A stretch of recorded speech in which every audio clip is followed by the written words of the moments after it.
Halo, perkenalkan nama saya Christian Jeremias Sumajo, NIM 2405010. Pada kesempatan ini saya akan menjelaskan materi tentang pengambilan keputusan. Tujuan presentasi dan pentingnya pengambilan keputusan dalam organisasi.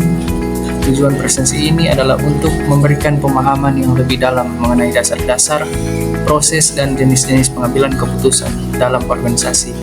Pengambilan keputusan yang tepat sangat penting dalam setiap organisasi, karena keputusan yang diambil akan mempengaruhi kinerja, arah strategis, dan keberlanjutan organisasi.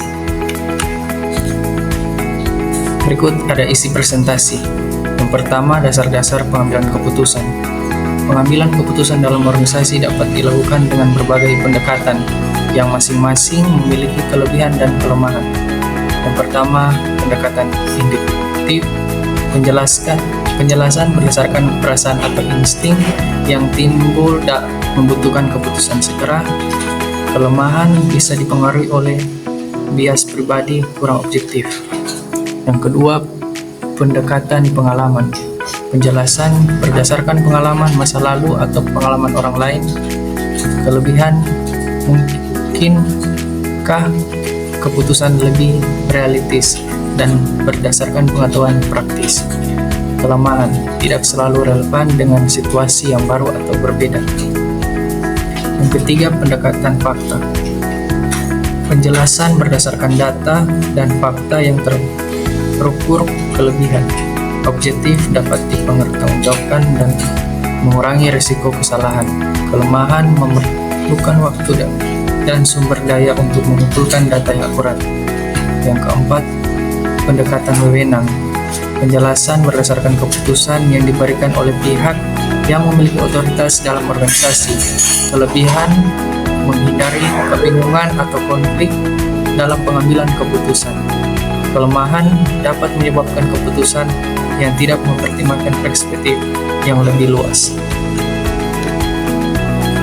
Berikut ada proses pengambilan keputusan. Proses pengambilan keputusan terdiri dari beberapa tahapan yang harus diikuti untuk memastikan keputusan yang diambil tepat dan efektif. Yang pertama ada identifikasi masalah. Mengidentifikasi masalah yang perlu diselesaikan atau peluang yang harus dimanfaatkan. Langkah pertama ini sangat penting untuk menentukan fokus keputusan. Yang kedua, analisis alternatif solusi. Menilai berbagai alternatif solusi yang tersedia, termasuk mempertimbangkan kelebihan dan kekurangan masing-masing alternatif. Yang ketiga, memilih keputusan terbaik.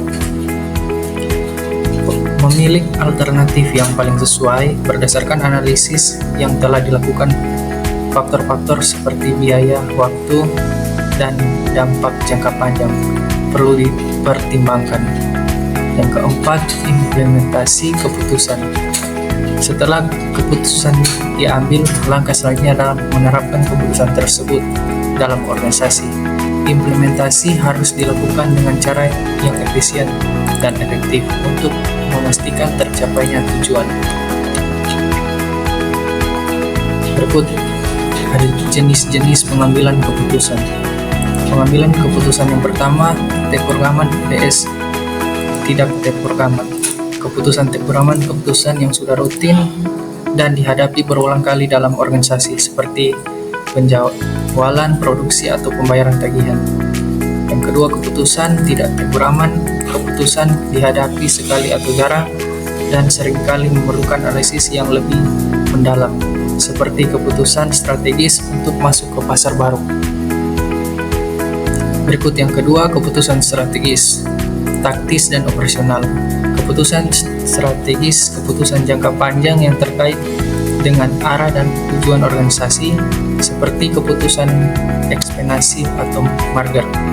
Keputusan taktis, keputusan menengah yang berkaitan dengan implementasi kebijakan strategis seperti pengelolaan sumber daya atau alokasi anggaran.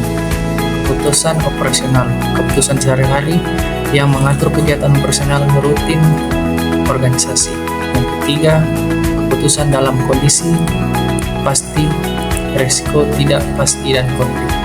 Kondisi pasti, keputusan yang diambil dengan informasi yang jelas dan hasil yang dapat diprediksi. Yang kedua, kondisi risiko.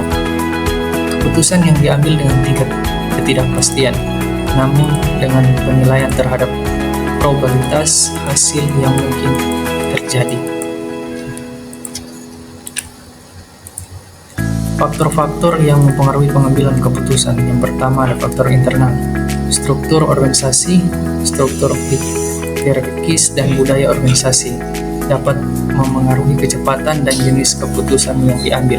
Misalnya, organisasi yang lebih hierarkis mungkin memiliki proses pengambilan keputusan yang lebih terpusat. Sumber daya manusia, kompetensi, keterampilan, dan pengalaman individu yang terlibat dalam pengambilan keputusan mempengaruhi kualitas keputusan. Yang kedua ada faktor eksternal, struktur organisasi, struktur hierarkis, dan budaya organisasi dapat memengaruhi kecepatan dan jenis keputusan yang diambil. Misalnya, organisasi yang lebih hierarkis mungkin memiliki proses pengambilan keputusan yang lebih terpusat. Sumber daya manusia, kompetensi, keterampilan, dan pengalaman individu yang terlibat dalam pengambilan keputusan mempengaruhi kualitas keputusan. Contoh, selama pandemi COVID-19, banyak perusahaan memutuskan untuk bekerja dari rumah untuk mengurangi biaya operasional dan menjaga kesehatan karyawan, yang merupakan keputusan yang dipengaruhi oleh faktor eksternal. Contoh kasus nyata atau simulasi. Yang pertama, identifikasi masalah. Perusahaan menghadapi penurunan produktivitas dan kualitas produk, serta kompetensi yang semakin ketat. Yang kedua, analisis alternatif. 3 alternatif yang dipertimbangkan adalah: 1. Investasi dalam teknologi baru.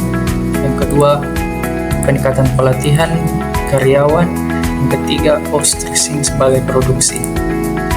Pemilihan keputusan terbaik setelah mempertimbangkan biaya, keuntungan jangka panjang, dan dampak terhadap kualitas produk, perusahaan memutuskan untuk berinvestasi dalam teknologi baru. Berikut ada kesimpulan. Ringkasan poin-poin penting, pengambilan keputusan adalah proses yang sangat penting dalam organisasi. Setiap keputusan yang diambil, baik itu keputusan strategis atau personal, akan mempengaruhi kinerja organisasi. Berbagai pendekatan proses, jenis, dan faktor-faktor yang mempengaruhi keputusan perlu dipahami dengan baik untuk memastikan keputusan yang diambil tepat. Yang kedua, rekomendasi untuk meningkatkan efektivitas pengambilan keputusan.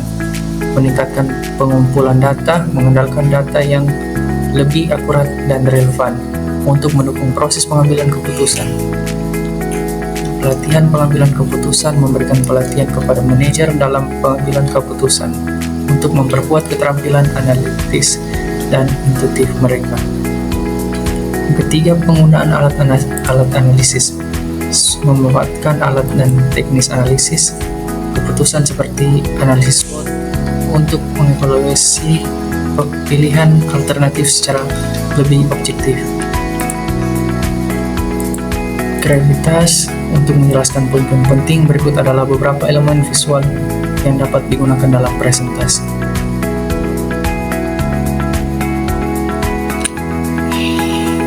Demikian presentasi saya tentang pengambilan keputusan dalam organisasi. Terima kasih atas perhatian.